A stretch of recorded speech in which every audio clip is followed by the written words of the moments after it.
বদল করে ফেললে হ্যাঁ? কেমন মেয়ে তুমি? হ্যাঁ, তুমি কেমন মেয়ে বলো তো? না না, বিশ্বাস করো আমি রূপ বদলাইনি। আমি যেই সোসাইটিতে বসবাস করি তাদের সাথে তো আমাকে তালে তাল মিলিয়ে চলতে হবে। আমার হাজবেন্ড যদি এত নিচু কোয়ালিটির একজন মেন্টালিটির লোক হয় তাহলে কি আমি আমার সোসাইটিতে থাকতে পারবো বলো?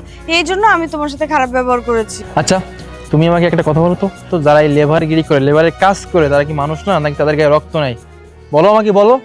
জানি তোমার কাছে কোনো উত্তর নেই। শোনো, একটা কথা সবসময় ভালো করে মনে রাখবে যে তারাও মানুষ আর আমরাও মানুষ। হয়তো তাদের লেভেলটা একটু নিচুতে, আমাদের লেভেলটা একটু উঁচুতে, তার মানে এই নাই যে তাদেরকে আমরা যা নয় তাই বলবো, যা নয় তাই বলবো, অপমান করবো, অপদস্থ করবো। এটা কখনোই সম্ভব না, বুঝছো? আমার একটা কথা এই লিসেন, স্টপ। একটা কথা না, শোনো, কথাই আছে না, এই উপর আল্লাহ যা করে না ভালোর জন্যই করে। যাই হোক, আজকের দিনটা আমার জন্য অনেক ভালো ছিল, অনেক শুভ ছিল, যার জন্য তোমার আসল রূপটা আমি আজকে দেখতে পারছি। না হলে তুমি কখনোই পারতাম না। তুমি তো আমাকে না, তুমি তো আমাকে ভালোবাসো না, তুমি ভালোবাসো আমার টাকা পয়সাকে, আমার গাড়ি বাড়িকে, ধন সম্পদকে। আর তুমি যখনই এসে দেখলে আমি একটা লেবারের কাজ করছি, তখন তুমি ধরে নিলে আমি একটা লেবার, আমার টাকা পয়সা সয় সম্পত্তি কিছু নয়। তুমি তখনই পাল্টে গিয়েছো কিন্তু, যে তুমি